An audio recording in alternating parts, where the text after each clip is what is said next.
Have you got the guts to ride into an exploding volcano? Can you handle a twisting, turning rocket ride through an Ice Age avalanche? Have you got the nerve to be swallowed by a rampaging Tyrannosaurus and be slammed, jammed, and go screaming through time on the adventure that's like riding a flying roller coaster? Have you got the guts to take the wildest ride in history and go back to the future now at Universal Studios? What's the matter, you chicken?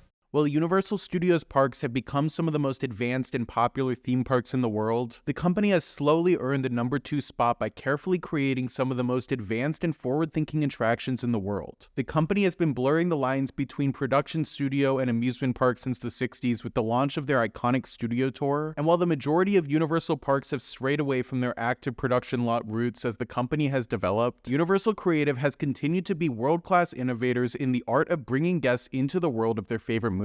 Universal Studios has pulled from some of the biggest IP of all time to base rides on, but no collaboration has been more fruitful and important than that of their creative consultancy with Hollywood legend Steven Spielberg. While several attractions were born from the mind of Spielberg over the years, Universal Creative would partner with the director to create one of the most complicated and forward-thinking simulator rides of all time through one of the most important franchises of the 1980s. Welcome back to another episode of Theme Park Lore, where today we'll be breaking down the history and lore of Universal Studios' classic motion simulator, Back to the Future: The Ride. After the release of box office smashes like E.T., Close Encounters of the Third Kind, and his breakout blockbuster Jaws, director Steven Spielberg had become one of the most in-demand and recognizable directors in Hollywood. With everything Spielberg touched seeming to turn into a hit, he opened his own production studio, Amblin Entertainment, and would take young directors under his wing in an effort to highlight underappreciated talent. Finding creative duo Bob Gale and Robert Zemeckis, Spielberg would champion the greenlighting of their next project, with him finally getting Universal Pictures to take a chance on the film after over 40 rejections from other studios. And while the film would go through its own production issues during development and filming, with the lead role being recast after principal photography had already begun, Back to the Future would release to critical and commercial acclaim on July 3rd, 1985, becoming not only the most successful film of the year, but one of the most important films for Universal Pictures of all time. Around the same time, Steven Spielberg would be brought onto the studio's Hollywood backlot to try out Universal's first real Hallmark attraction, the King Kong Encounter. While only being a part of the larger studio tour, the attraction featured a sense of immersion never before seen at a theme park, with it boasting the largest animatronic of all time. Its King Kong figure stood at over 30 feet tall and weighed over 7 tons, bringing audiences into the world of the film like never before, and was instrumental in Universal Studios becoming a real player in the theme park market. After seeing the animatronic in action, Spielberg became immediately inspired to pursue bringing his films to life at Universal Parks, with him not only signing on to bring IP like E.T. to the park, but also explore bringing the world of Back to the Future to life. Spielberg had wanted to bring his properties to a theme park for years, with the catalyst for his interest being the recent debut of George Lucas's Star Tours at Disneyland in 1987.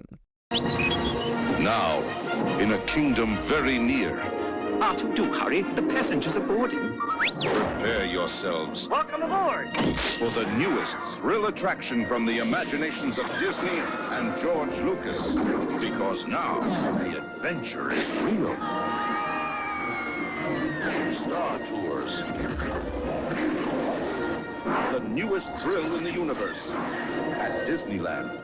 After first partnering with Lucas in the production of Disney's Michael Jackson-led 4D film Captain EO, the team would return to their partnership with one of the most advanced motion simulators of all time. Acquiring 4 military-grade flight simulators, Disney and Lucas would utilize his Star Wars IP to create Star Tours, bringing audiences into a galaxy far, far away for the first time. After taking Spielberg to experience Star Tours himself, Lucas allegedly said that Universal wasn't capable of a project as bold as his attraction, prompting Spielberg to challenge Universal Creative to start touring with the Back to the Future IP. While many ideas were thrown around while trying to bring Back to the Future to life, Universal Creative originally pursued creating a first-of-its-kind coaster weaving in a story as the ride progressed. While the idea was abandoned as they struggled to find ways to tell a coherent story at fast speeds with the limited technology of the day, it isn't the last time Universal would try to create a DeLorean roller coaster. While not much is known about the project, concept art has been released for the now canceled Universal Hollywoodland park that would have broken ground in the late 90s in Germany, featuring themed lands based on TV shows, movies, and cartoons. One of the proposed areas would have brought 2015's Hill Valley to life in its own attraction. Tentatively titled the Time Warp, the coaster looked to have taken guests aboard the DeLorean time machine and travel through Hill Valley from Back to the Future 2. However, with the project canceled, all that remains is a selection of concept art from park designer the Goddard Group showing off some of the planned attractions. After the coaster idea was abandoned, Universal Creative would pivot to pursuing their own Star Tours, with a motion simulator that took guests into the world of Back to the Future. While Star Tours featured rows of seats focused on a small screen in front of the craft, Universal Creative would decide to instead shoot the ride in IMAX, utilizing an 84-foot domed screen with 12 DeLorean motion bases positioned in front of it. Partnering with special effects legend Douglas Trumbull, known for his work on 2001: A Space Odyssey and Spielberg's Close Encounters of the Third Kind, his team opted to include no computer graphics by instead using miniatures, optical techniques, and stop motion to bring guests back into the world of Hill Valley and beyond. Recreating sets in miniature, the 4-minute ride film was shot in 70mm and meticulously choreographed to synchronize with the DeLorean's hydraulic arms. In reflecting on the ride's development, Douglas Trumbull was overall satisfied with how the attraction turned out, but was disappointed with the brightness of the screen and the low frame rate Universal required the film to be shot in. Because of how big the IMAX domes were, the film was displayed at a much lower brightness than anticipated, and the film's low frame rate caused a strobe effect that Trumbull had to account for when shooting the attraction. With two identical IMAX domes both seating 12 DeLorean ride vehicles, the attraction was planned to operate at a capacity that would never leave the ride completely shut down, as if one theater was down, the other could still operate. As Universal Creative developed the ride vehicle, one of their biggest focuses was in making guests feel fully immersed in the attraction.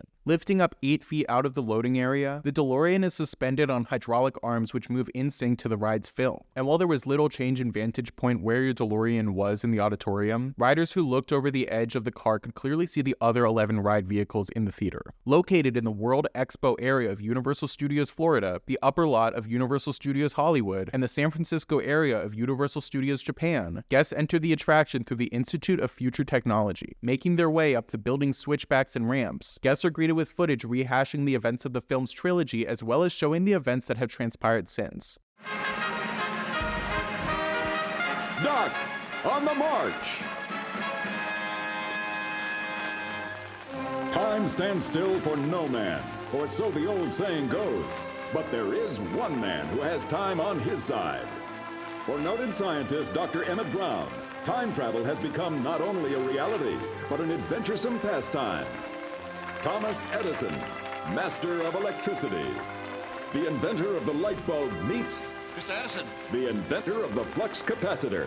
What a moment! Doc Brown has opened the Institute with the success of his time machines and is recruiting riders to help test his brand new 8-passenger DeLorean by traveling one day through time. However, as with most theme park attractions, something goes terribly wrong and throws a wrench in the plan. Biff has escaped from 1955 and has stolen one of the Institute's DeLoreans, so Doc tasks riders with traveling to 88 miles per hour and bumping Biff's car, transporting both Biff's car and yours back to present day. Entering the loading area, guests board the ride vehicle in groups of 4 before the car's iconic doors swing down from above. Greeted by Doc Brown via a video feed at the front of the vehicle, the DeLorean begins to accelerate to 88 miles per hour as the ride vehicle lifts 8 feet out of the garage and into the OmniMax Dome Theater. After traveling to 2015, riders enter a chase with Biff as they weave through Hill Valley. Crashing into a gas station, the car bobs and weaves past buildings before making its way to the clock tower and traveling a million years into the Ice Age. Traveling down an ice cave, the DeLorean dodges falling towers of ice before losing Biff as he travels away. As your engine stalls out, the DeLorean begins to fall before reversing 88 miles an hour and traveling to prehistoric times. Weaving through a volcano, the car then moves slowly through a cave before encountering a giant T-Rex. As Biff's car gets hit by the dinosaur, guests are eaten with the car's HUD going black. Reversing out of the mouth and traveling through a lava river, Biff's flux capacitor breaks and, as you both fall over the edge of a cliff, the ride vehicle is able to bump Biff's car at 88 miles per hour. With the iconic Back to the Future theme playing, guests burst through the Institute's doors and land land as the ride vehicle returns to the loading area. As Huey Lewis and the News' Back in Time plays over the speaker, Doc Brown thanks guests for helping prove his invention was a success as the DeLorean's doors rise back up and riders are able to exit the attraction.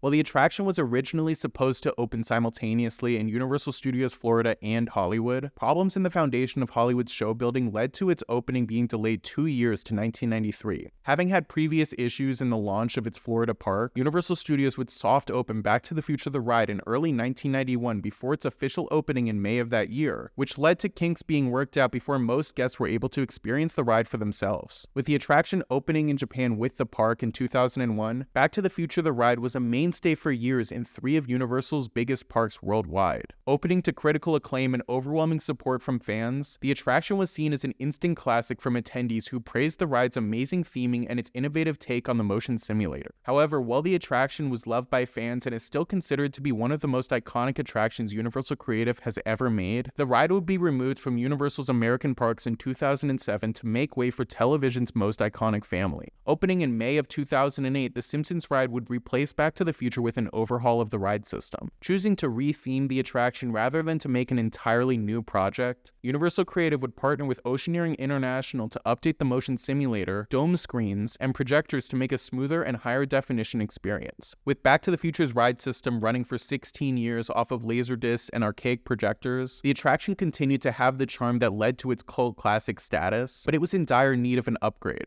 Replacing the attraction's technology with 4 4K overlapping projectors per dome screen, and outfitting the motion simulators with 12 Dolby surround sound speakers, Universal was able to keep most of Back to the Future's system intact while modernizing the ride. While there hasn't been a new Back to the Future film in over 34 years, the franchise continues to be one of the most iconic Universal properties of all time, and Universal's attraction was truly the best way to immerse yourself in the world of Hill Valley. With Japan's edition of the ride closing in 2016 to make way for Despicable Me Minion Mayhem, many fans see the ride's closure as Universal continuing to re-theme classic attractions for cheap cash grabs, and with many seeing the Simpsons ride as a downgrade from the previous attraction, it has remained a sore spot for fans. Back to the Future has not left the parks completely, with both props of the DeLorean and the locomotive time machines on display in Orlando, but with the Simpsons cannibalizing most of the former World Expo area of the park, the property is far from its previous glory. And with the Simpsons seemingly leaving Universal in the near future with its licensing contracts expiring in 2028, it's looking like the area that was once the Institute of Future Technology will once again be rethemed into another property. Let me know down in the comments if you missed Back to the Future the ride, and thank you so much for watching. For more on the history of the Simpsons ride and my thoughts on the future of the attraction, check out our video on the history of the Simpsons at Universal. But for now, consider subscribing if you'd like to stick around for more theme park lore, and I'll see you in the next video.